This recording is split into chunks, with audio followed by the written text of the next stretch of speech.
Molt bona tarda. Moltes gràcies per acompanyar-nos en aquesta tarda amb el Laurent Moulais, a qui li donem molt les gràcies per haver-vos volgut acompanyar avui en una conferència sensible 2 dies després d'aquestes eleccions europees, amb un tema tan sensible com la construcció d'un imaginari europeu, i més vinguent del nostre país veí, on aquest nou paisatge europeu ens ha regalat, com el paisatge que hem vist a Grècia o a Dinamarca, la presència important d'una construcció d'un imaginari europeu molt centrat cap a l'extrema dreta. Els analistes polítics ens han dit que aquest vot s'ha produït bàsicament vinculat a la gent jove, a la gent amb poca formació, i per tant, si els analistes polítics tenen raó, segurament la cultura té una feina important a l'hora de tenir responsabilitats per construir l'Europa que ens agradaria tenir, o almenys una Europa que no repeteixi algunes de les ferides importants que ha tingut la seva història. Suposo que d'això en voldrà parlar el Laurent. Ell és el director de la Maison Antoine Vitesse. La Maison Antoine Vitesse és un centre públic francès amb més de 30 antenes que detecten l'escriptura contemporània en les diverses llengües en què això es formula. 30 antenes són moltes. No hi ha cap altre centre al món que tingui la força, la musculatura i la capacitat de predescripció del que està succeint en l'escriptura teatral contemporània. Ell també és membre del Consell Artístic de la Comédie Française, és un dels seus assessors, i per tant és un home que coneix molt bé, d'una forma molt heterogènia, el teatre que es produeix a França. No em vull allargar més, només us vull dir que al final ell farà la conferència en francès, com sabeu, però entén i parla un castellà molt fluid. Si al final, en el debat, voleu fer-li alguna pregunta directament amb ell, podeu fer-ho en castellà, i si li voleu fer en català, que li passaran la traducció pels cascos, haureu d'esperar que us arribi un micròfon a la mà perquè us pugui comprendre millor. Gràcies, Laurent. Bon voyage. Merci.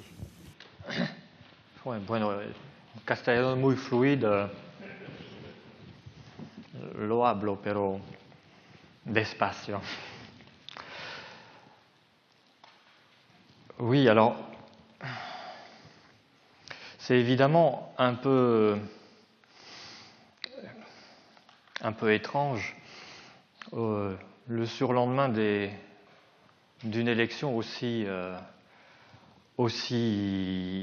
catastrophique, disons, qu'un Français, c'est-à-dire le pays d'Europe où le Front National a obtenu 25% des voix, viennent vous parler d'auteurs dramatiques européens qui construisent l'Europe. C'est une ironie qu'on va essayer de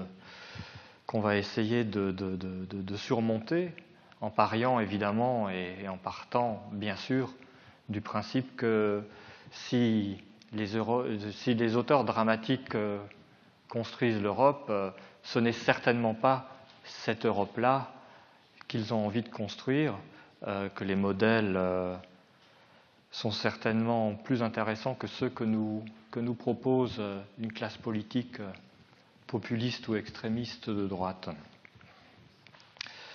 Ceci pour commencer. Je ne parlerai pas forcément donc en tant que représentant de la France, mais plutôt en tant que directeur d'un centre international consacré à la circulation des œuvres théâtrales en Europe et dans le monde, et en tant que directeur d'un centre de traduction. La question de la traduction étant assez centrale dans le propos que je vais vous développer. Alors je ne savais pas du tout comment commencer cette conférence. Le sujet est très vaste. Je vais me concentrer sur un certain nombre d'exemples. Mais enfin, j'aime bien toujours commencer à parler du théâtre contemporain en citant un homme de cinéma, en disant qu'après tout, le théâtre et le cinéma entretiennent des liens qui pourraient être beaucoup plus étroits. Mais enfin, toujours est-il que nous avons un dialoguiste célèbre des années 50 et 60 en France, qui faisait des films, les scénarios de films assez populaires, qui s'appelait Michel Audiard. Il est né en 1920 et il est mort en 1985, et qui disait « Oh, pour faire un bon film, c'est assez facile. Il faut 3 ingrédients. Un bon scénario et un bon scénario. » Alors quand on parle du théâtre de texte, dans n'importe quelle tradition théâtrale, moi j'ai toujours envie de dire à peu près la même chose. Pour faire un bon spectacle de théâtre, il faut 3 ingrédients. Une bonne pièce et une bonne pièce.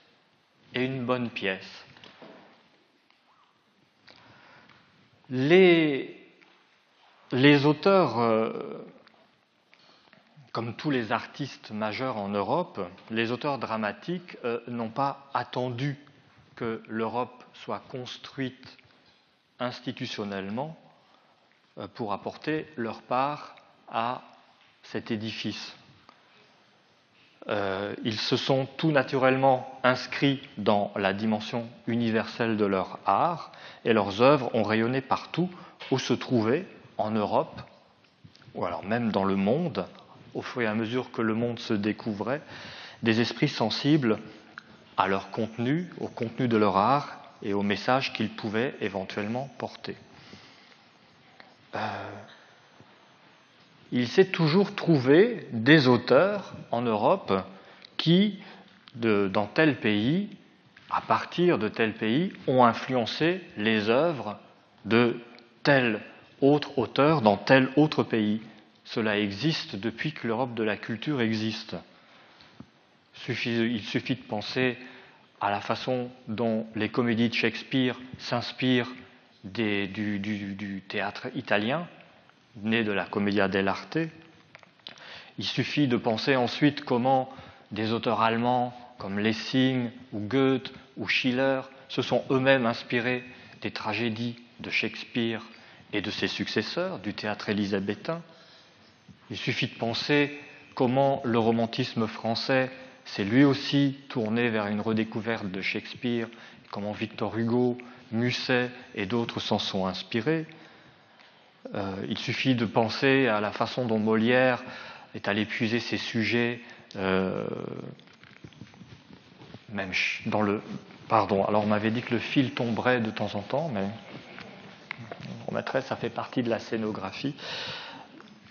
Ou alors il suffit de penser à comment des auteurs comme Goldoni voyagent sans arrêt à travers l'Europe et finissent par s'installer même en France, écrivant même en français.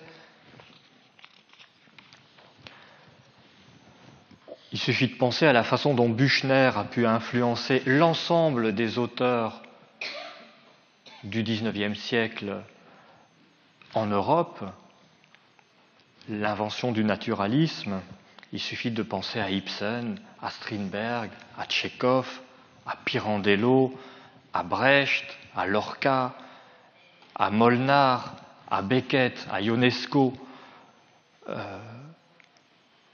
à Rosevich, pour se rendre compte que le patrimoine mondial du théâtre appartient à l'ensemble de ces auteurs qui l'ont construit.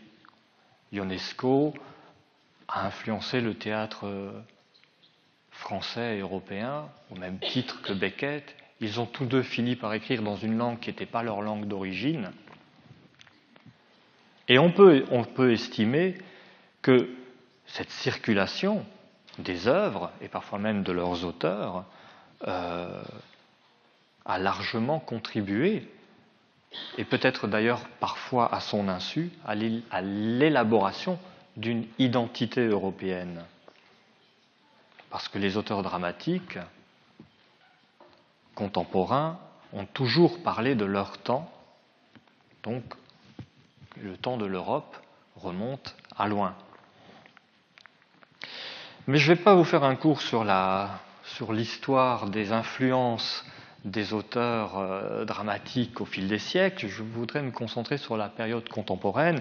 Et si on veut brosser un paysage des écritures dramatiques européennes modernes, disons en gros à partir de la fin du bloc soviétique, en remontant à peu près 25 ans, c'est-à-dire à partir d'une époque où deux Europes se sont réunifiées après avoir été séparées politiquement, idéologiquement et en partie culturellement pendant une quarantaine d'années, une cinquantaine d'années. Alors si on remonte à cette chute du mur de Berlin, disons, on se trouve face à une situation qui est assez paradoxale et qui est passablement déséquilibrée. On a, dans les 10 premières années qui ont suivi la chute du mur de Berlin, à partir des années 90, comme toujours après un événement historique inattendu et à l'impact extrêmement fort, assisté, oui, je dirais en gros, pendant une dizaine d'années, à toute forme d'expérimentation, enfin, énormément d'expériences, de rapprochement des auteurs de l'Est, de l'Ouest, du Nord, du Sud, de façon parfois un peu anarchique, un peu chaotique. Ce sont souvent les plus audacieux qui ont initié les premiers projets, mais ce n'étaient pas forcément les plus intéressants. Et comme toujours dans ces cas-là, il faut une période disons, où le sable trouble encore un peu l'eau avant que les choses se déposent et qu'on commence à envisager les choses un peu plus sérieusement et à voir quels sont les thèmes, les auteurs, les écritures, les thématiques qui émergent et qui circulent de façon, disons, productive et intéressante. Mais en tout cas, on peut dire une chose, c'est qu'en Europe, aujourd'hui, la production de textes dramatiques est très dense et extrêmement vivace. Les auteurs de théâtre sont nombreux et très actifs sur notre continent, pour une raison très simple, c'est que l'Europe est un continent où on a tendance à dire que le théâtre tel qu'on le comprend en Occident s'est inventé en Europe, s'est inventé en Grèce, puis a ressurgi sous une autre forme à partir des mystères du Moyen-Âge pour donner lieu aux troupes, aux représentations de foires, de marchés, puis aux auteurs, puis qui reviennent à la tragédie. Bref, que l'Europe est le foyer d'un théâtre et le foyer du théâtre tel que nous le connaissons, et que tous les pays d'Europe, qu'ils aient d'ailleurs été des nations ou pas, à contribuer à donner des auteurs dramatiques sur notre continent qui font partie de notre histoire. Donc les auteurs d'aujourd'hui sont les héritiers de cette tradition. Ils sont les héritiers de la tragédie grecque, ils sont les héritiers du théâtre du Moyen-Âge. Un auteur italien qui écrit du teatro narrazione aujourd'hui est en lien direct avec la commedia dell'arte ou avec le théâtre de Machiavel ou avec le théâtre de... On est dans une tradition qui se perpétue et qui évidemment évolue. Ils sont les héritiers du siècle des Lumières, ils sont les héritiers du théâtre tel qu'il s'est affirmé dans la construction des identités nationales au XXe siècle. Les auteurs de l'identité nationale en Pologne, en Hongrie, en Bulgarie, en Roumanie, dans les Balkans. Et ils sont aussi évidemment les héritiers de tout ce mouvement théâtral moderne qui accompagne la construction des théâtres nationaux partout en Europe. Ces auteurs, ils sont diversement soutenus à l'échelle, que ce soit à l'échelle nationale ou internationale. Il existe de nombreux réseaux, de nombreux festivals Il existe même des théâtres qui, par des dispositifs institutionnels ou des dispositifs d'ailleurs pas institutionnels, ce n'est pas forcément une question d'argent public ou de volonté ou de politique publique de la part des États ou de la part de l'Europe, qui sont financés. Ces réseaux existent, financent. Leur mission est la promotion des écritures dramatiques nationales et internationales. Je vous donnerai des exemples assez relativement connus dans des institutions qui ne sont pas des institutions soutenues nationalement par les fonds publics. Il y a un très très bon réseau de promotion d'auteurs roumains, par exemple, à Bucarest, qui s'appelle Dramacum. Il y a une grosse association d'auteurs de théâtre contemporain en Russie qui s'appelle le Théâtre Doc. Il y a, comment dire, une sorte à Istanbul, en Turquie, un lieu de production qui s'appelle Galata Perform et dont je vous parlerai aussi un petit peu plus tard, qui s'occupe de promotion d'auteurs européens. Il y a évidemment des universités d'été.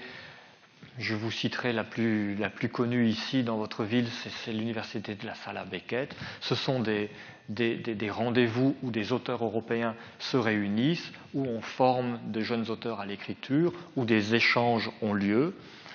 Il y en a un autre en France qui existe depuis 20 ans, qui fête son 20e anniversaire cette année, qui s'appelle la Mousson d'été. C'est dans une petite ville près de Nancy, dans l'est de la France, et c'est un festival sur 8 jours entièrement consacré à l'écriture dramatique contemporaine française et européenne, et je dirais même, parce que les frontières de l'Europe en matière d'art s'arrêtent parfois beaucoup plus loin. On peut aller jusqu'à la côte ouest des États-Unis sans problème, et on peut aller jusqu'en Chine. De ce point de vue-là, l'Europe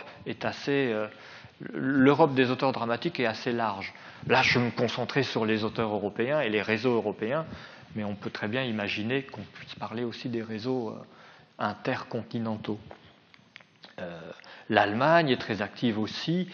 Alors en Allemagne, la situation est un peu particulière parce que les théâtres sont tous des théâtres de troupes. Il n'y a pas de tournée. Le système théâtral allemand, c'est une 60aine de théâtres qui pratiquent l'alternance avec une troupe à demeure.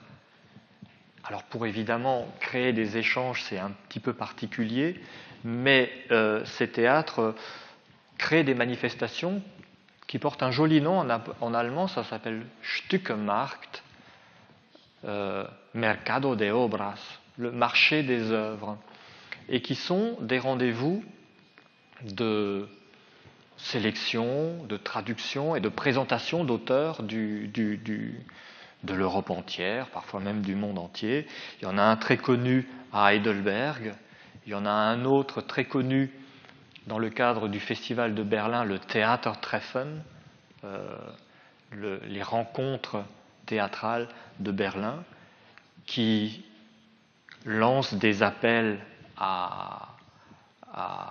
aux auteurs du monde entier pour qu'ils envoient leurs pièces. Il y a des comités de lecture qui les lisent, et à partir de ces lieux-là, la Sala Beckett, les Stückemarkt en Allemagne, et évidemment le célébrissime Royal Court à Londres, qui est une véritable, qui est quasiment le plus ancien de tous ces lieux de fermentation et de rencontres théâtrales. À partir de ces lieux-là, s'organise de façon formelle ou informelle la circulation des œuvres, le rayonnement des œuvres à travers l'Europe.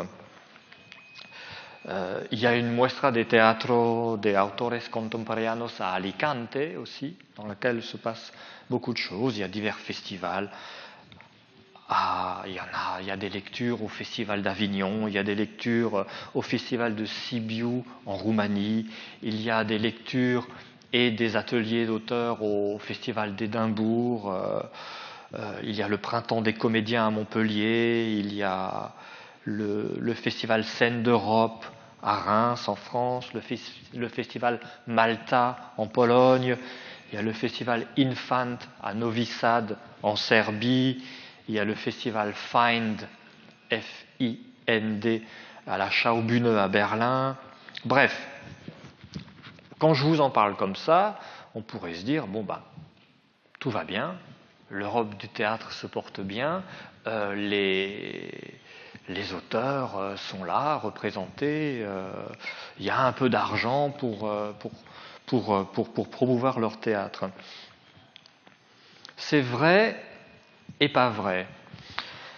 Il existe, j'ai oublié aussi de vous parler des réseaux qui sont liés à la réunion de théâtre européen. Il existe 2 ou 3 réseaux de théâtre européen assez connus. Il y en a un qui s'appelle la Convention théâtrale européenne, qui doit comporter actuellement une 40aine de théâtres à travers toute l'Europe. Auparavant, un autre réseau était plus actif, il l'est un peu moins maintenant, c'est l'Union des théâtres de l'Europe.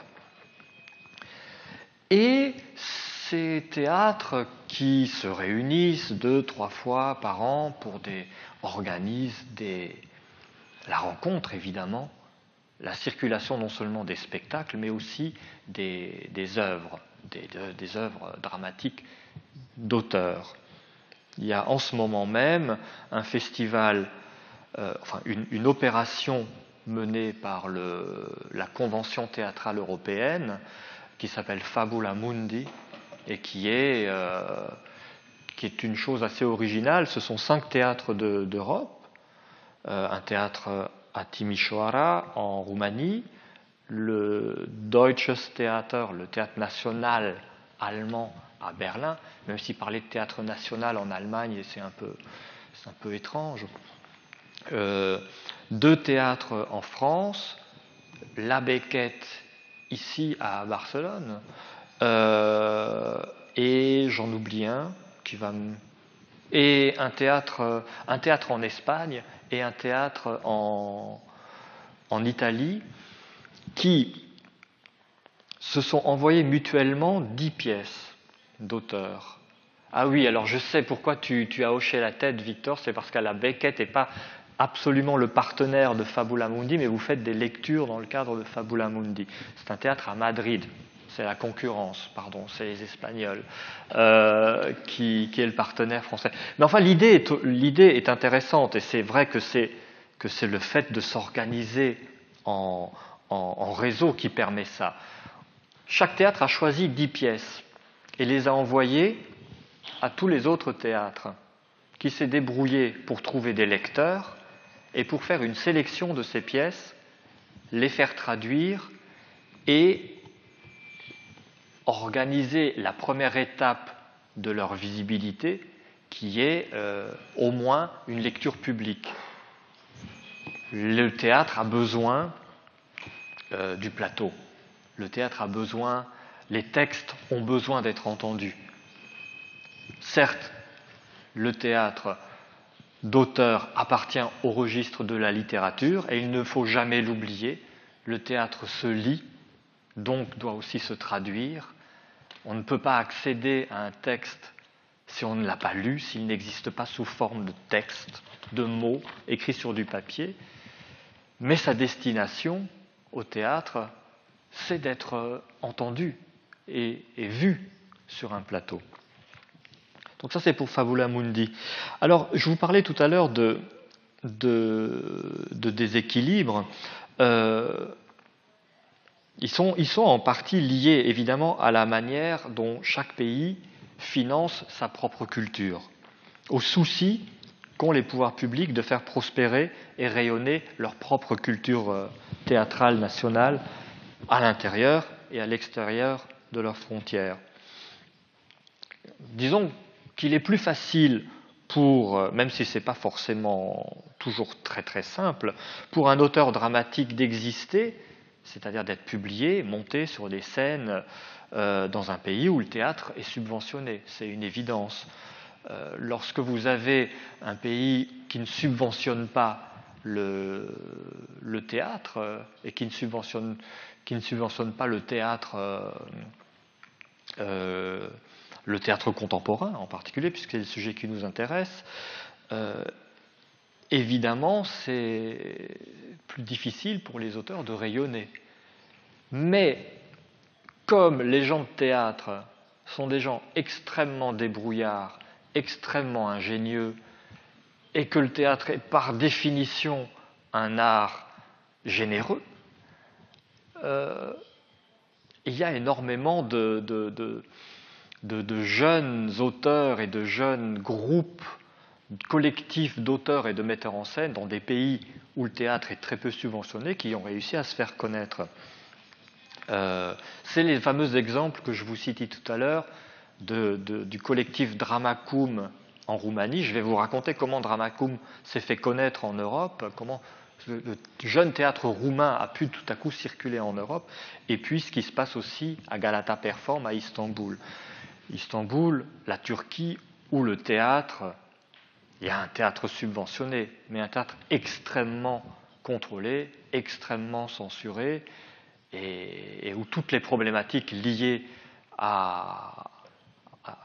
ne serait-ce que le moindre thème d'émancipation sont extrêmement difficiles.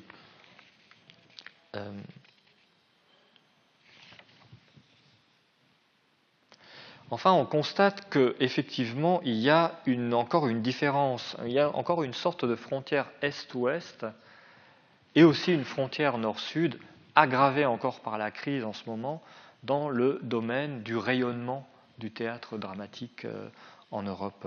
Je vais vous raconter la manière dont les Roumains se sont débrouillés, par exemple.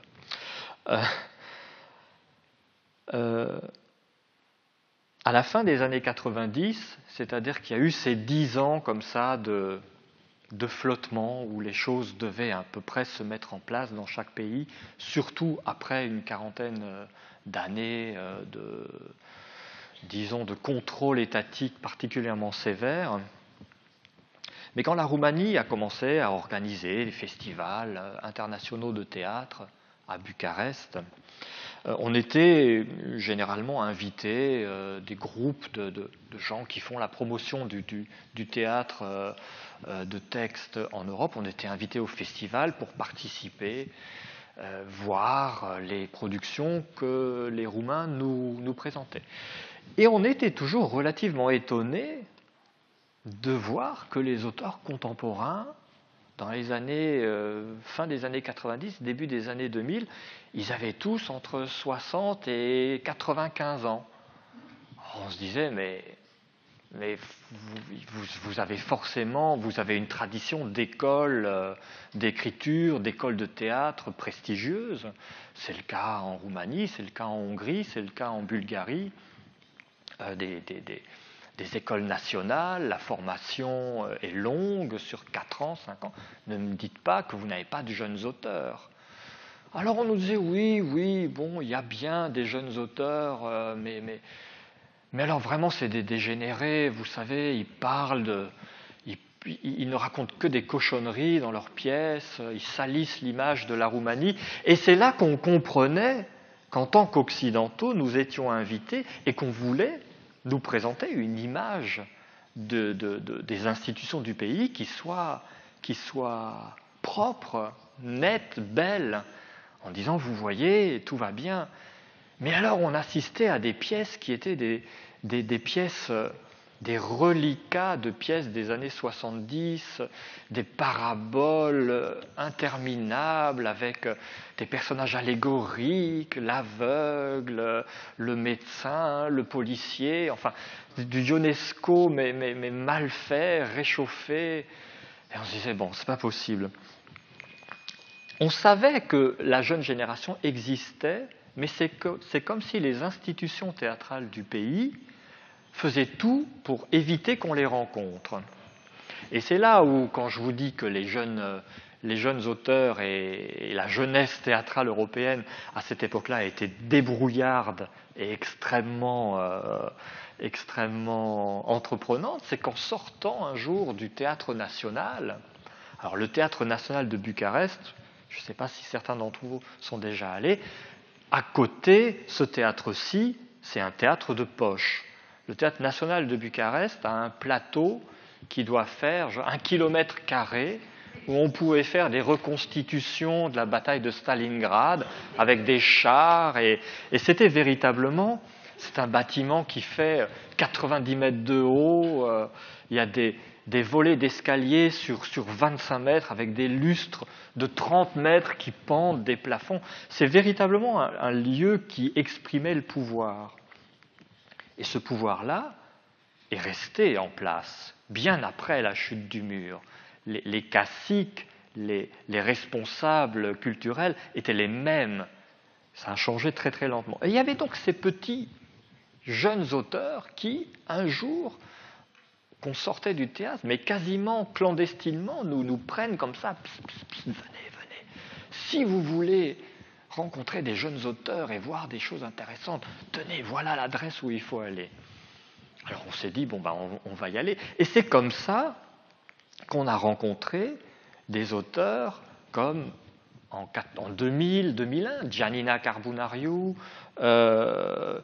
et plus tard Stéphane Pecca, Andrea Valean, enfin une génération d'auteurs qui, une fois qu'elle était découverte et que nos amis du Royal Court ont commencé à les inviter en Angleterre, que nous les invitions ou présentions leurs textes aux metteurs en scène en France, les montaient, les invitaient, c'est une fois que le voyage s'est fait en dehors de la Roumanie que la Roumanie s'est rendue compte qu'elle avait là un potentiel d'auteurs intéressants. Mais c'était compliqué pour les institutions culturelles roumaines parce qu'évidemment, ces auteurs-là, ils n'écrivaient pas des pièces allégoriques avec les aveugles, les médecins et les filles fleurs. Ils écrivaient des pièces sur la prostitution, sur la corruption, sur la manière dont le capitalisme dans ces pays-là est entré de façon tellement brutale qu'il a bouleversé la vie sociale très en profondeur et qui interrogeait cette problématique-là. C'était la raison pour laquelle on ne voulait pas nous les montrer. Une fois qu'on s'est rendu compte que ces auteurs-là pouvaient avoir du succès ailleurs en Europe, ils ont commencé à avoir du succès et à pouvoir travailler un peu plus confortablement dans leur propre pays.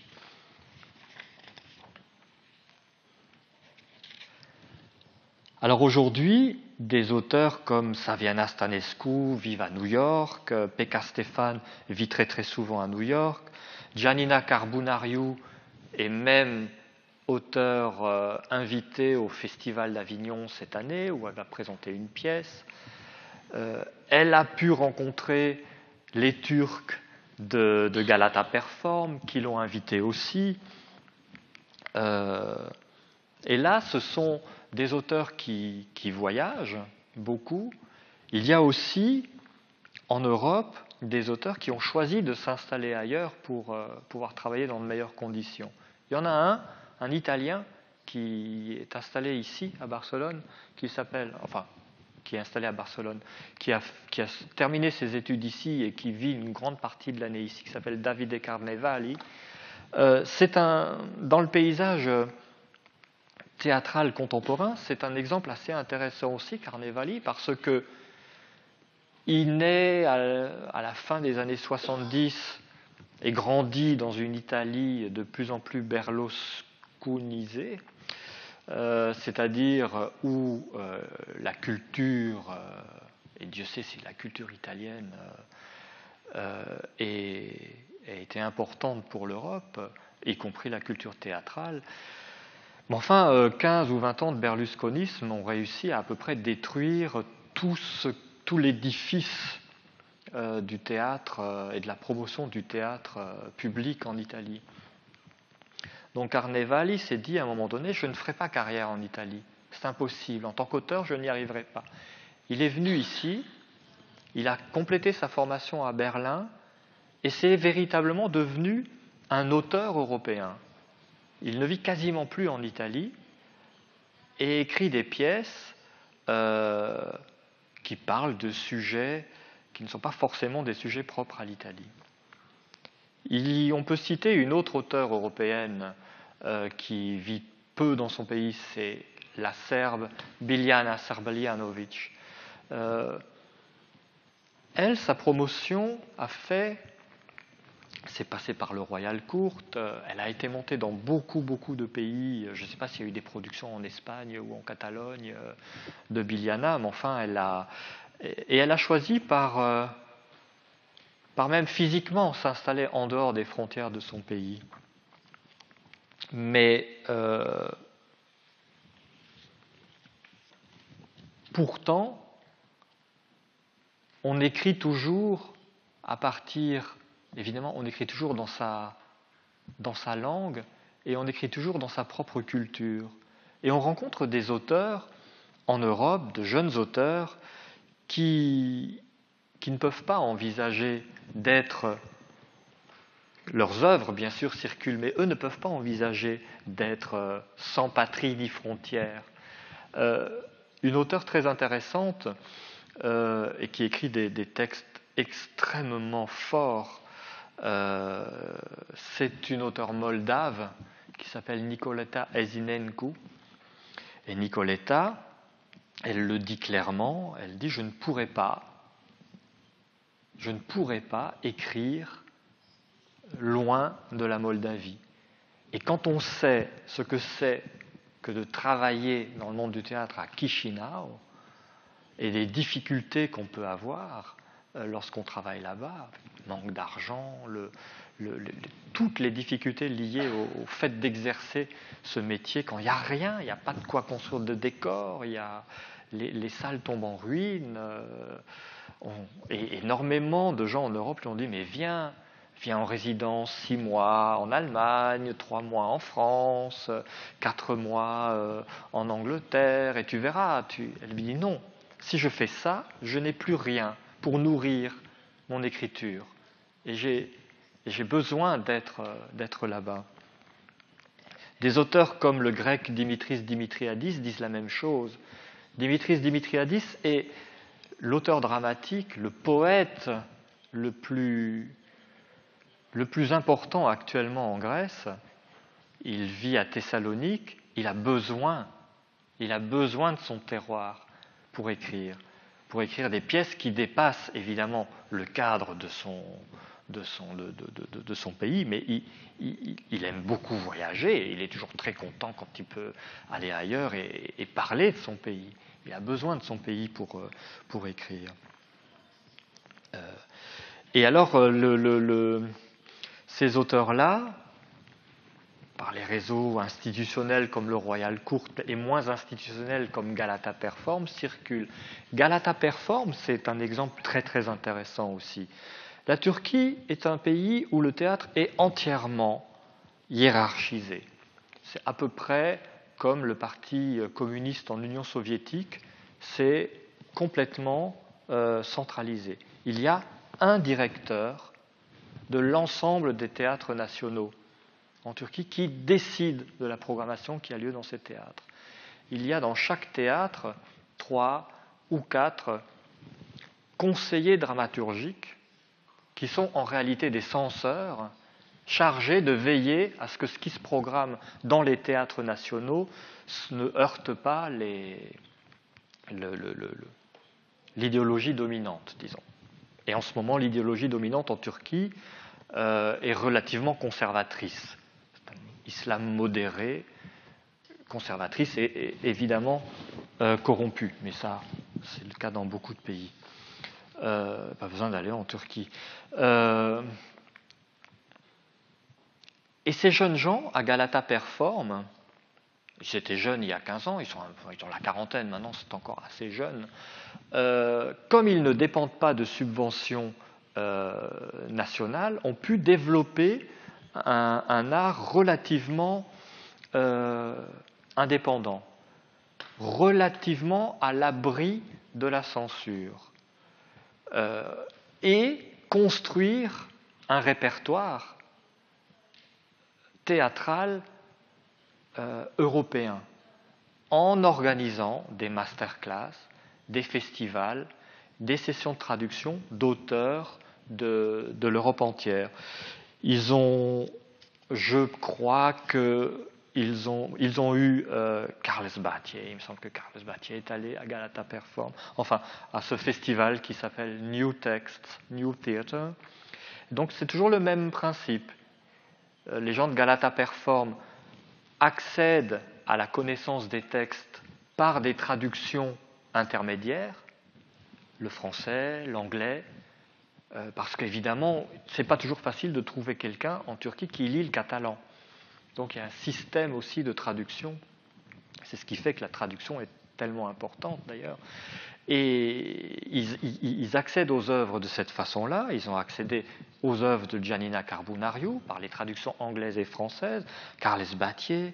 Ils ont invité Rodrigo Garcia. Ils ont invité Juan Mayorga. Ils ont invité un Français, Rémi DeVos. Ils ont invité un Grec, Yanis Mavrotsakis.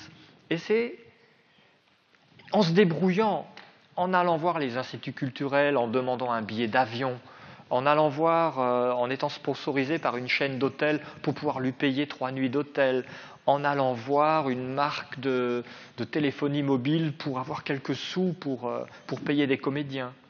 C'est là où je dis que les gens de théâtre en Europe, quand il n'y a pas de sous, ils sont débrouillards.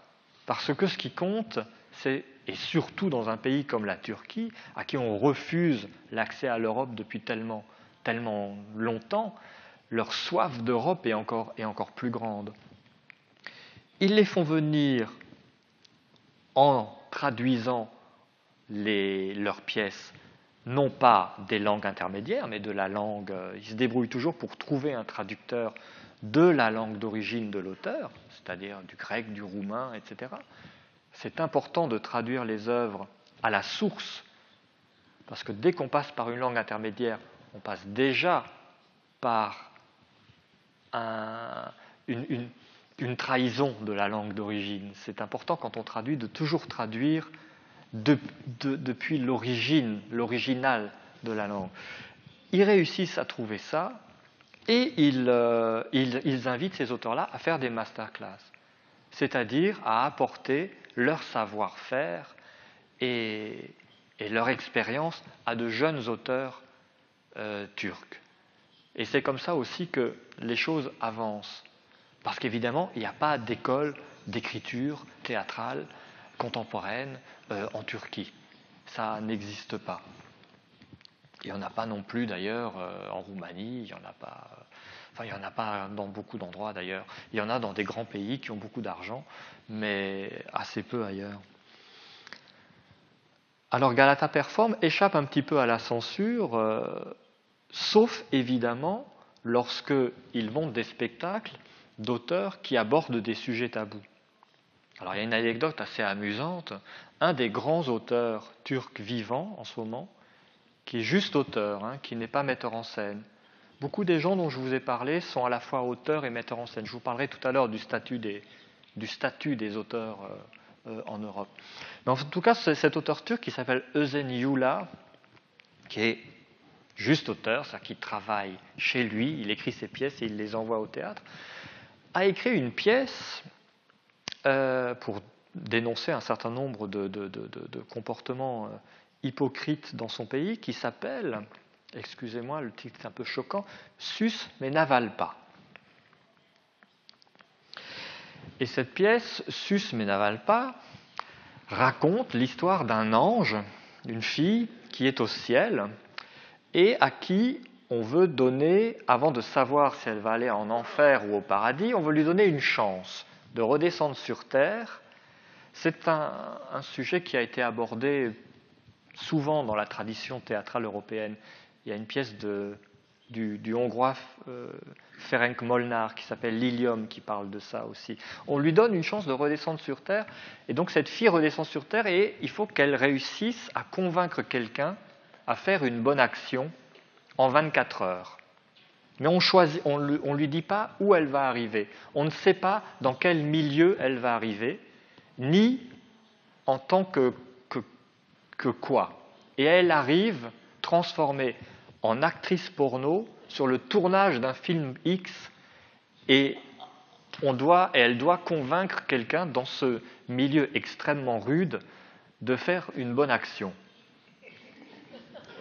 C'est un peu compliqué, elle essaye, le réalisateur qui lui dit mais non, là écarte les jambes, fais ci, fais ça, il va te prendre par devant, par derrière, et elle n'arrive pas du tout à convaincre quelqu'un à faire une bonne action. Et elle finit par réussir avec l'assistant réalisateur, le gars qui a la technique et puis qui s'en fout un peu de tout ça. Alors évidemment, c'était une pièce pour dénoncer l'hypocrisie liée aux questions sexuelles en Turquie. Eh bien, même si Galata Perform n'est pas un théâtre d'État, les islamistes ont fait savoir par la presse, si cette pièce se joue, nous, on brûle le théâtre. Alors, ils n'avaient pas envie de brûler, évidemment. Et on est dans un pays laïque, en Turquie. Ils sont donc allés voir les autorités en leur disant on voudrait une protection pour pouvoir jouer quand même. Et évidemment, les autorités n'ont accordé qu'une protection, qu'un cordon policier pour les empêcher, eux, d'entrer dans le théâtre pour pouvoir jouer, en disant que de cette façon-là, ils assuraient leur sécurité.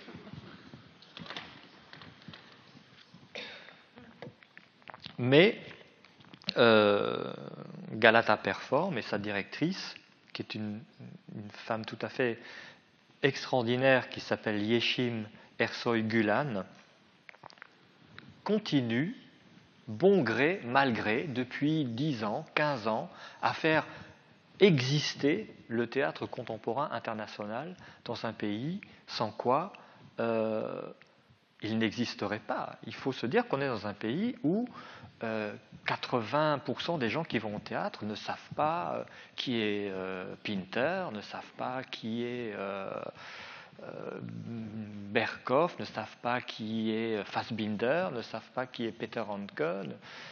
On est dans un écart extrêmement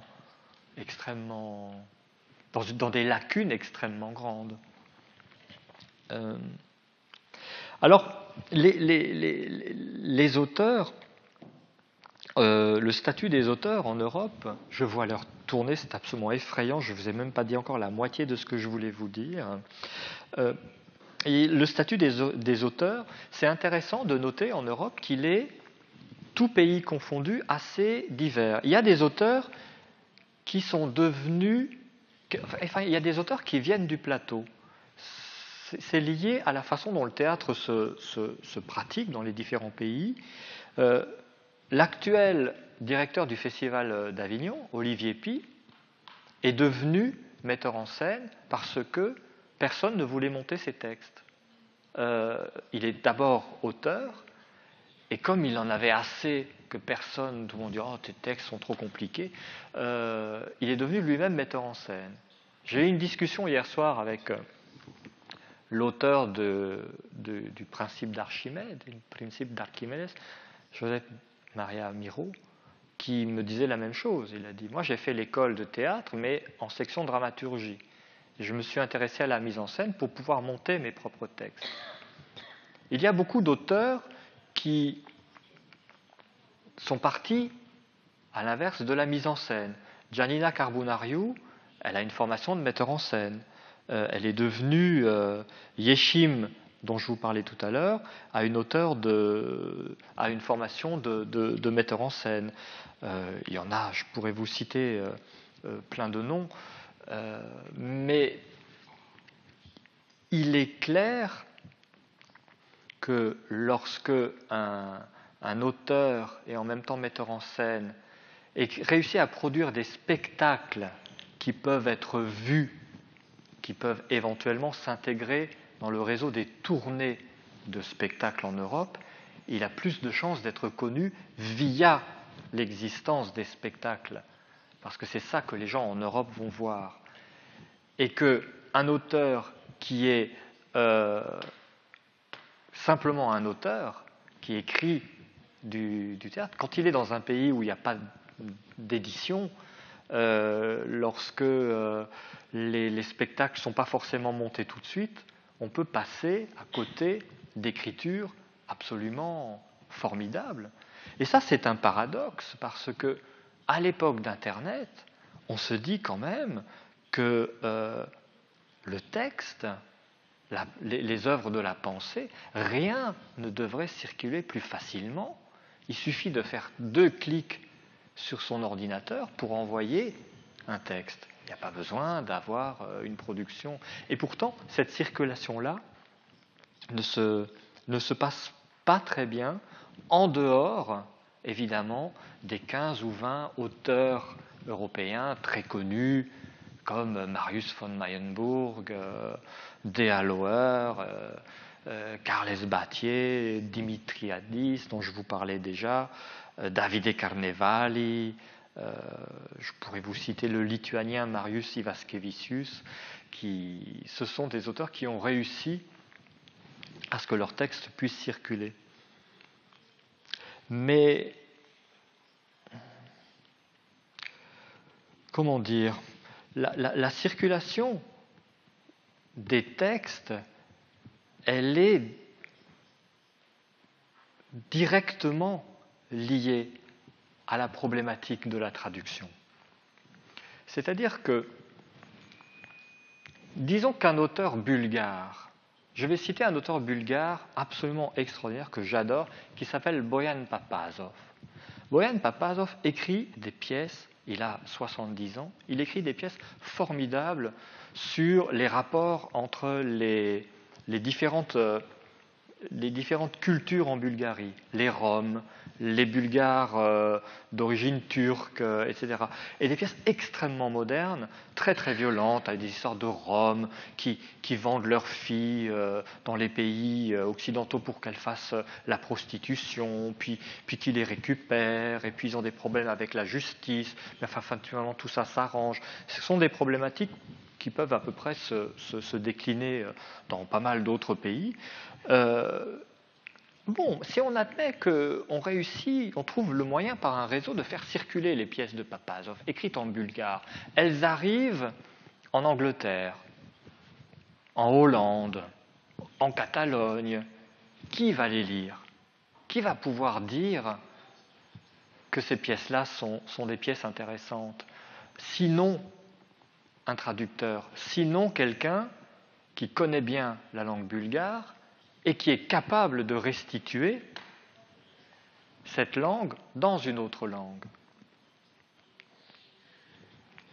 Alors dans les cas, quand on est dans le cas de pays qui ont un théâtre, des réseaux, des institutions publiques intéressantes, importantes, où il y a de l'argent pour traduire, où il y a des réseaux de traducteurs, des associations de traducteurs qui existent, c'est facile. Ça va être plus facile certainement pour Bojan Papazov de trouver un traducteur du bulgare en Angleterre ou en France que par exemple, s'il voulait être traduit, je ne sais pas, en italien par exemple, puisqu'il n'y a plus d'argent pour financer ce genre de choses en Italie. Mais un des problèmes, c'est que l'Europe, depuis quasiment sa création telle qu'elle existe actuellement, l'Europe des 28, puisqu'on est 28 maintenant, n'a pas parié sur la traduction comme moyen de faire circuler les œuvres. Il ne s'est pas développé en Europe de réseaux capables d'expertiser, de recevoir, de faire lire, d'explorer cette richesse infinie d'œuvres. Et là, je vous parle du domaine du théâtre parce que je vous parle des auteurs dramatiques. Ça concerne également la littérature. Selon les pays, le pourcentage d'œuvres traduites dans la propre langue varie énormément. En Angleterre, 5% des œuvres littéraires qui se vendent sont des œuvres traduites de langues étrangères. Et 95%, c'est de l'anglais. Ce sont des équilibres énormes. Comment un auteur lituanien peut-il exister en Europe si un pays comme l'Angleterre a une politique de traduction aussi réduite, et finalement un ethnocentrisme, et se concentre sur des problématiques liées à sa propre langue, ou à ce qui s'écrit dans sa propre langue.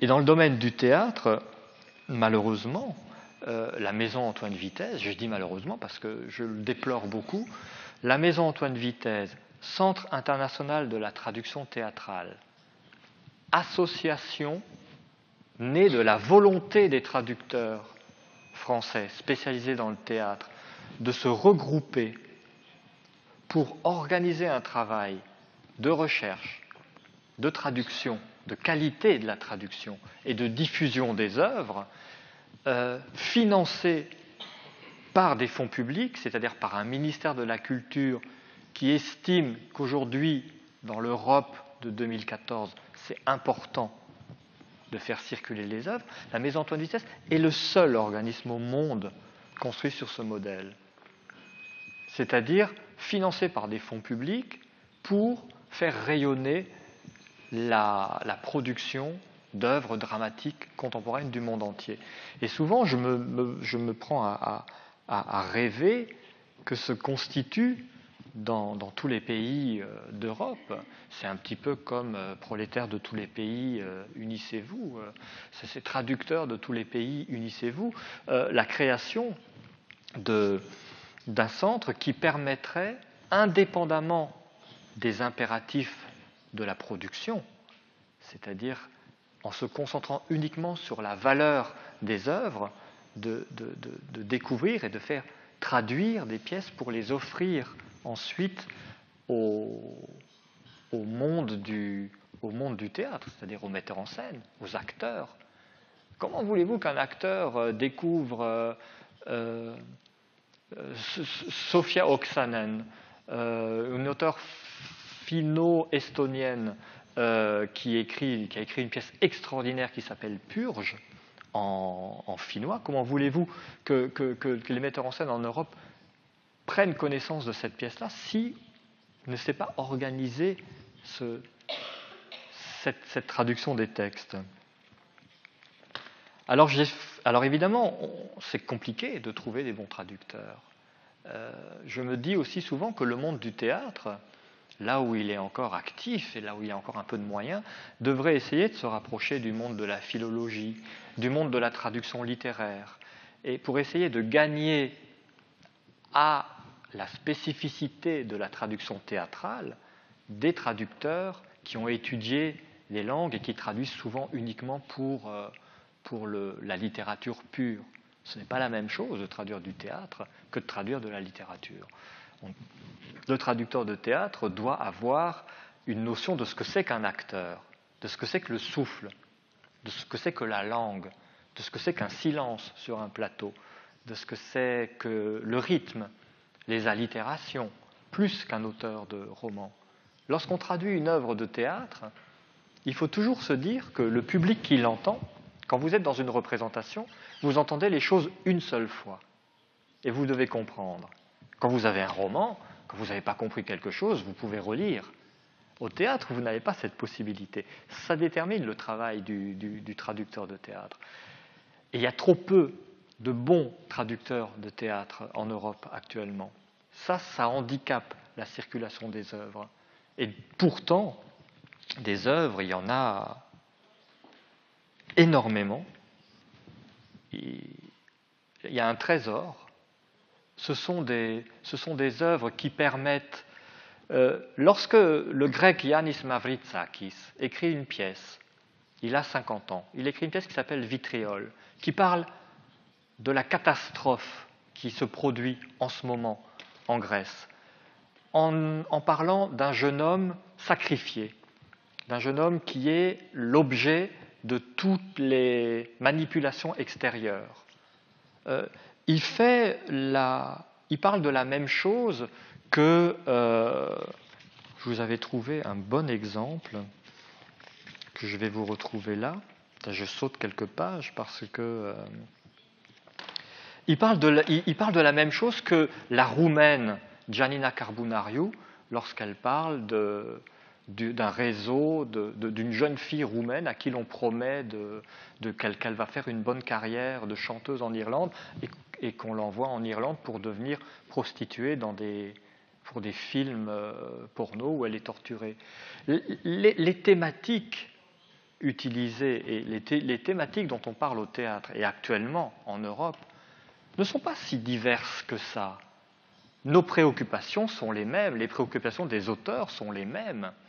On parle des méfaits du libéralisme à tout crin, du pouvoir des banques, de la solitude, des étrangers, de la peur de l'étranger, de la peur de l'avenir.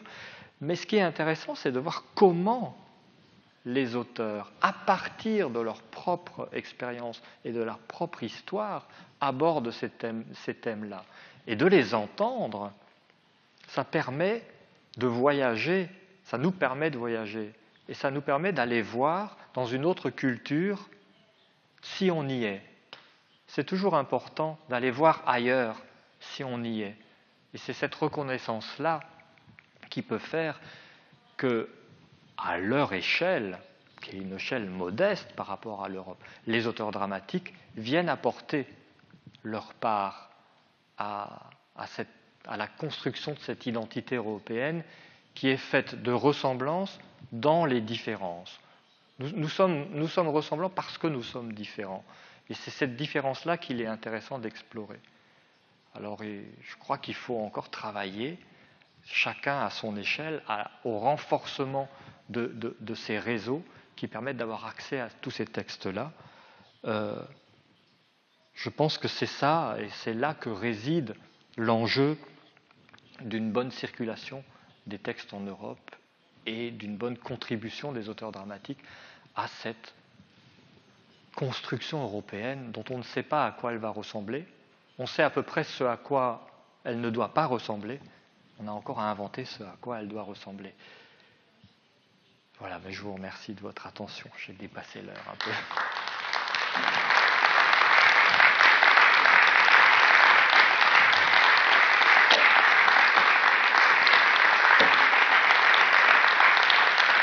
Merci.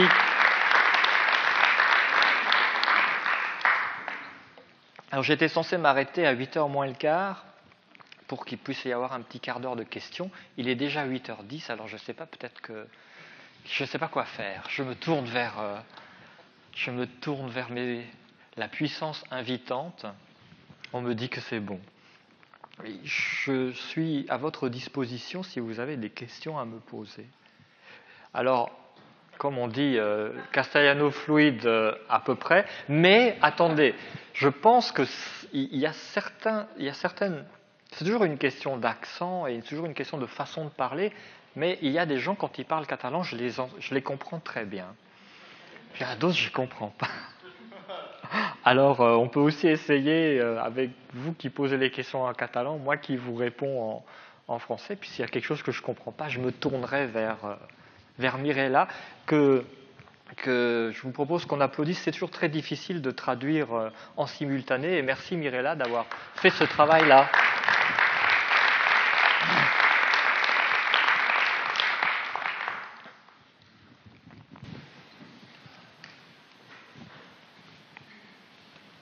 Peut-être un peu dit beaucoup de choses, et il y a peut-être des choses qui ne sont pas très très claires dans votre esprit, donc j'arrive pas à croire que j'ai été tellement convaincant que vous n'avez aucune question. Merci beaucoup. Merci. Alors, bon, c'est une question très, très simple.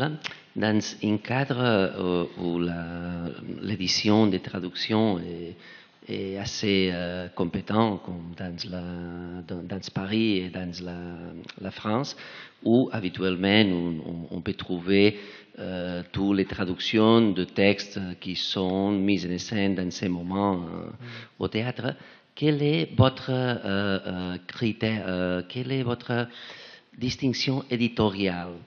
Parce qu'il me semble qu'il y a quelque chose de très important dans la maison Antoine Vitesse. Oui, alors, d'abord, d'une façon générale, la question de l'édition, vous faites bien de le souligner, c'était un des sujets de la conférence, puis je voyais l'heure passer, puis je me disais que j'y arriverais jamais. Mais c'est vrai que l'édition est absolument capitale pour la circulation des textes. La Maison Antoine Vitez, c'est un centre de traduction, mais nous ne sommes pas éditeurs. C'est-à-dire que ce que nous faisons traduire, c'est une trentaine de pièces, pas étrangères, d'une trentaine de domaines linguistiques différents. Hein. Ça va du japonais à l'islandais, en passant par le coréen et toutes les langues d'Europe. Nous ne publions pas.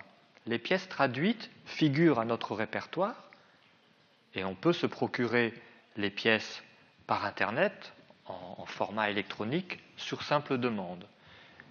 Et nous encourageons des éditeurs à publier, à inscrire ces pièces-là à leur catalogue, évidemment, pour les faire circuler.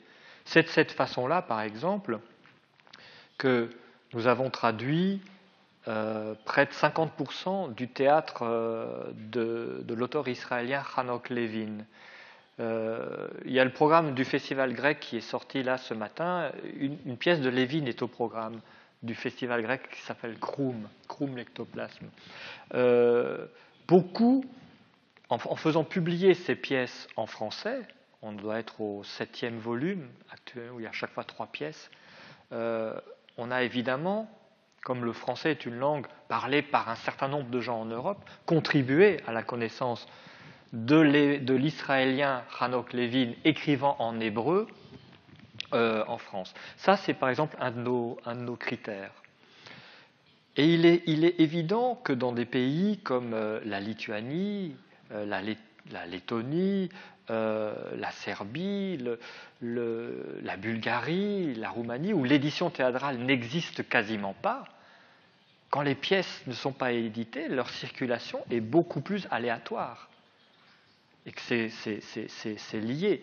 C'est pour ça que, bien sûr que la finalité d'une pièce est d'être montée sur un plateau, mais il ne faut jamais oublier qu'un texte de théâtre, c'est d'abord un texte. C'est-à-dire qu'on doit être capable de le lire. Et un metteur en scène ne se décide jamais de monter une pièce étrangère simplement en allant voir un spectacle.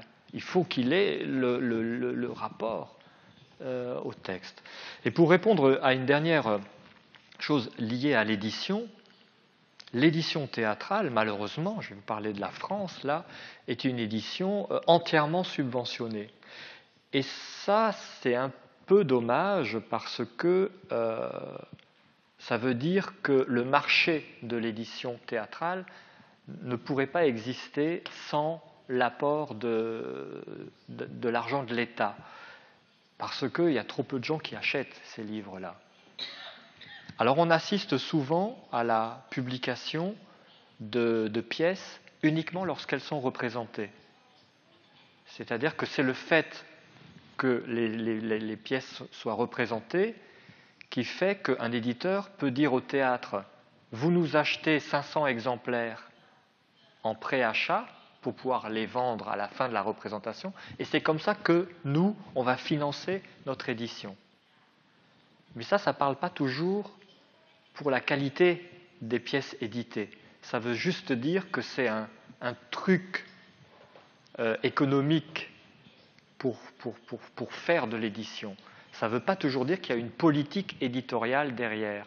C'est-à-dire un éditeur qui dit « je veux publier ça parce que c'est un texte important à publier ».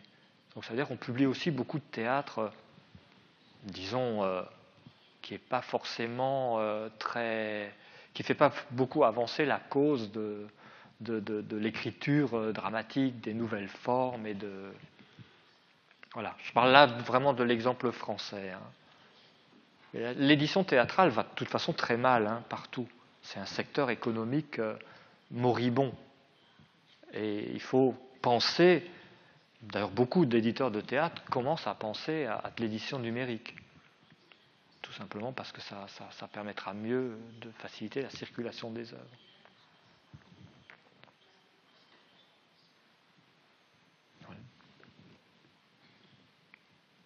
Oui ? crois qu'il vous faut le micro parce qu'il y a, je crois, un enregistrement. Gracias. ¿Tú crees que dentro de los países de Europa, el teatro que conoces, que hay temas que son realmente que son comunes o son muy diferentes los temas que interesan los dramaturgos de los distintos países? Ben oui, c'est-à-dire que je vais vous donner un exemple. C'est-à-dire que lorsque un auteur anglais comme Dennis Kelly parle de la prolétarisation de certaines classes sociales en Angleterre depuis les années de Margaret Thatcher et des conséquences psychologiques et sociales que ça peut avoir, il parle d'un thème social, mais il n'en parle pas de la même façon que peut en parler par exemple Giannina Carbunariu, qui elle va parler, ou Stefan Peka, qui en Roumanie va parler de cette, non pas d'une prolétarisation, mais d'une impossibilité d'une classe sociale populaire d'accéder à cette promesse qu'on leur a faite il y a 25 ans, que maintenant, grâce à l'Ouest, tout va bien se passer. Lorsque, par exemple, on parle, Giannina Carbunariu parle des problèmes que rencontrent les Roumains actuellement, qui font des emprunts bancaires qu'ils n'arrivent pas à rembourser pour pouvoir accéder aux rêves de la consommation qu'on leur a promis, elle n'en parle pas de la même façon, ce n'est pas le même point de vue, parce que ce n'est pas la même histoire que lorsque un auteur français ou américain parle de la crise des subprimes, par exemple. Mais pourtant, c'est le même thème. C'est ça qui est intéressant. C'est-à-dire que c'est se rendre compte que sur un certain nombre de réalités qui nous concernent, les points de vue peuvent être différents. On ne parle pas de la même façon de la question de la peur de l'étranger dans un pays comme la Bulgarie où les gens partent que dans un pays comme l'Italie ou la France ou l'Espagne où les gens arrivent. La peur de l'étranger, ce n'est pas la même. Pourtant, c'est la peur de l'étranger. Pourtant, ça parle des stéréotypes, des clichés qu'on a sur les autres et de l'incapacité dans laquelle on est de les accueillir. Mais les Bulgares vont parler de ça en parlant d'exportation, et nous, cette peur de l'étranger, ça sera en importation, c'est-à-dire en accueil. Et pourtant, c'est le même problème. C'est le problème de ne pas comprendre l'autre, ou de ne pas vouloir le comprendre. C'est ça qui est intéressant.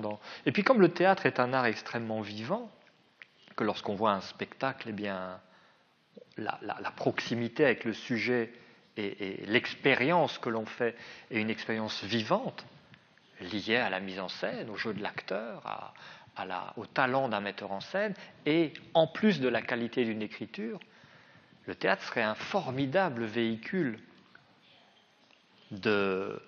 pour envisager ces différents points de vue et comprendre comment ça fonctionne dans la tête des autres.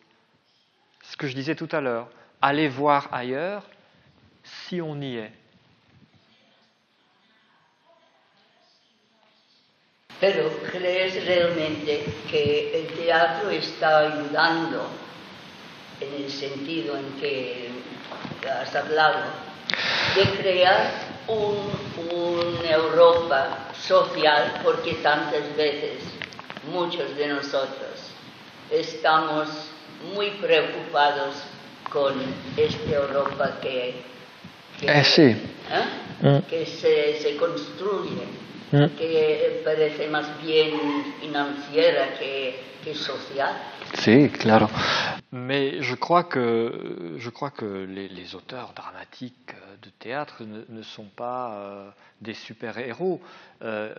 Ils font leur part. Ils font leur part, mais ce qui les distingue peut-être, parce qu'on a toujours tendance à dire que par exemple la musique est extrêmement unificatrice socialement. Mais ce qui change avec le théâtre et avec le théâtre de texte, c'est qu'il y a du sens, il y a de la parole. C'est la parole qui est générée dans les textes qui doit être entendue. Les auteurs dramatiques,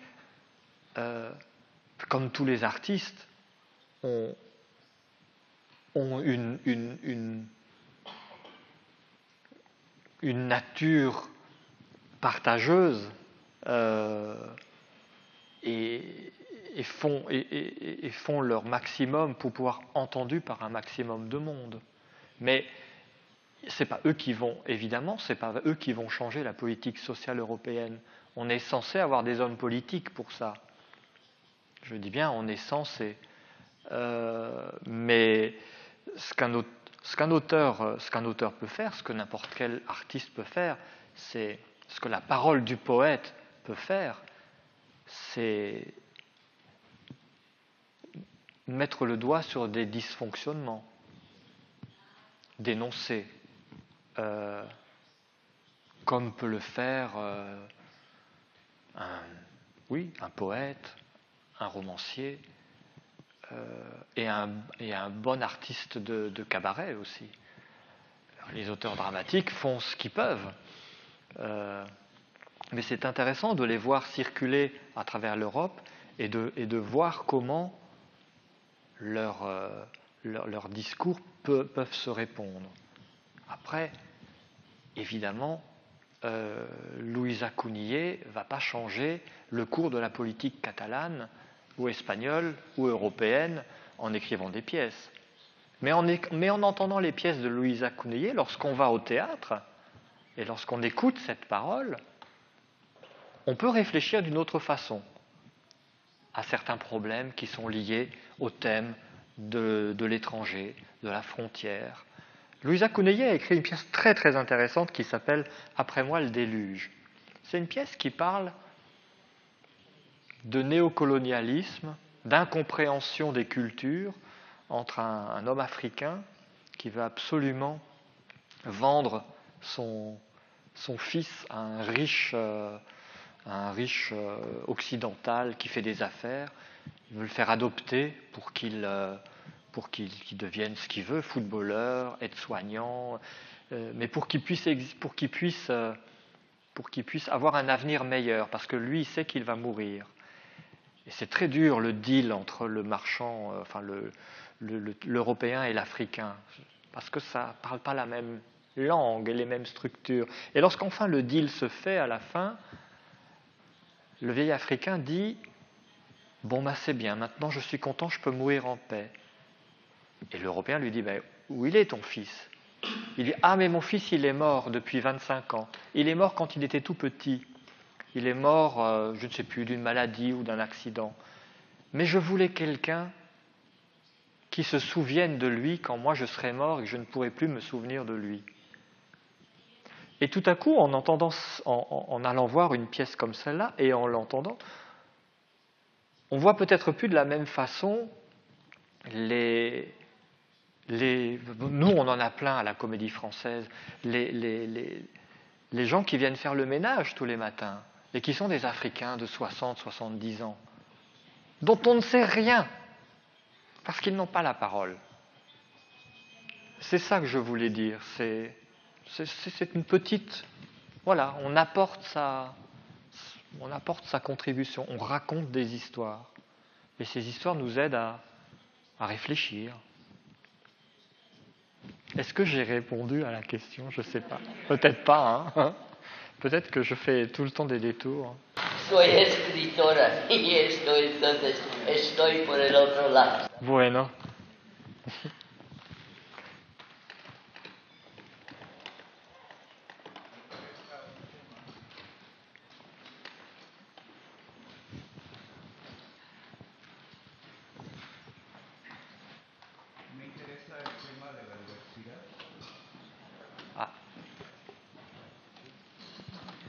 Sí, me interesa el tema de la diversidad del teatro contemporáneo europeo desde una perspectiva andina, ¿Una perspectiva, pardon? andina y sudamericana. Ok, Y, andina. sí, Pardon. lamentablemente o por suerte no hago teatro, tampoco me considero completamente europeo, pero sí y he trabajado con temas de diversidad y voy a enumerar un par de cosas para referencia.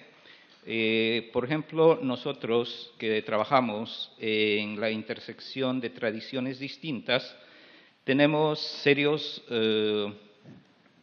conflictos. En el mundo andino, en la parte sudamericana donde yo trabajo, por ejemplo, hay un teatro que se representa y escenifica en la plaza, versus teatro como este, con escenas. Segundo, en el mundo europeo estamos acostumbrados a un teatro con autor, primero escrito y luego representado. En el mundo en que trabajo, la representación no es la prueba de fuego, es decir, el teatro no se escribe, se representa en esas plazas, en esas calles, y muchas veces ni siquiera tiene autor, tiene un autor colectivo.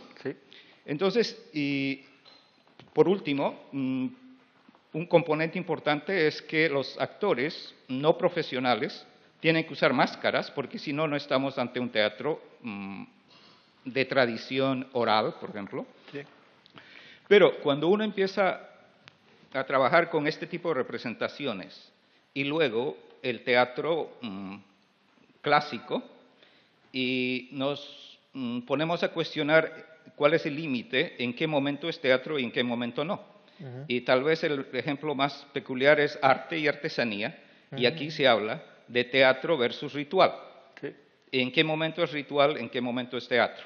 Entonces, tomando estas cosas y como para establecer una especie de dicotomía, se habla mucho de teatro no diverso, de teatro homogéneo versus es decir, teatro homogéneo, teatro europeo, versus teatro no homogéneo, teatro no europeo.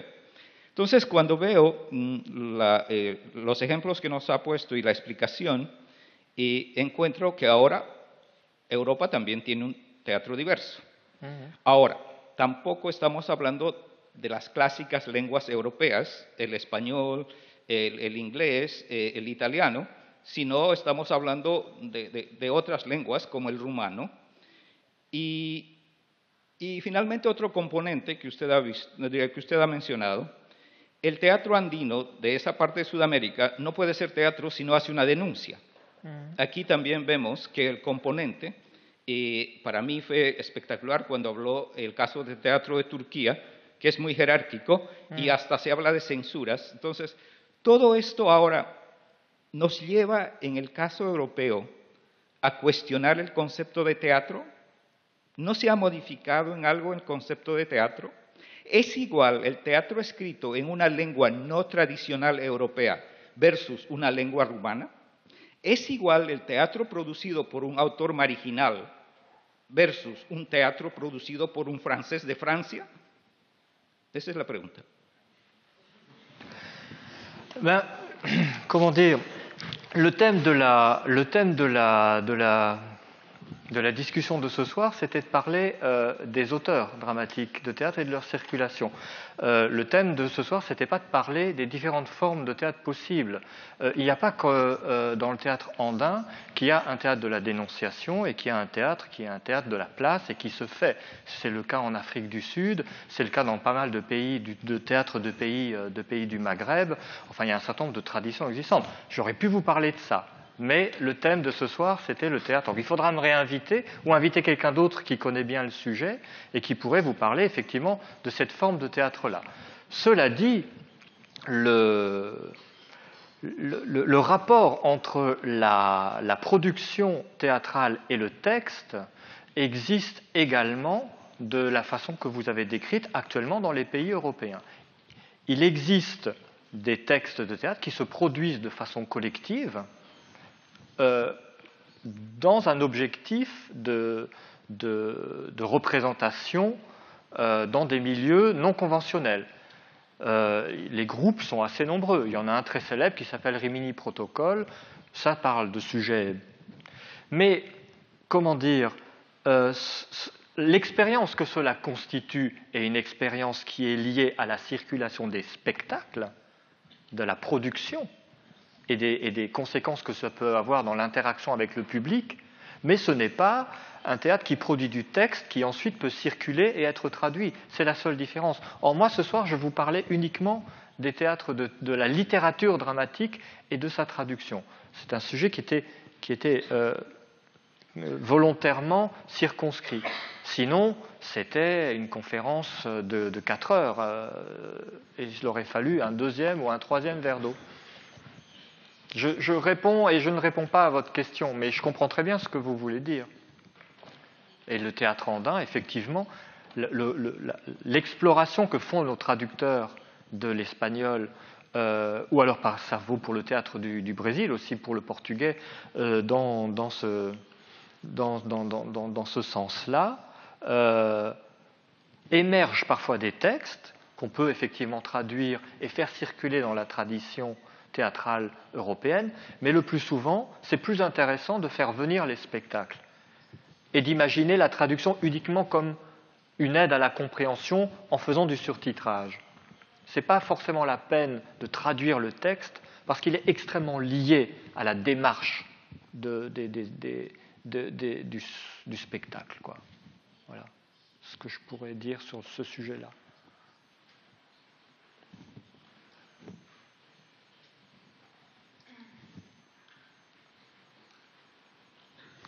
Bon.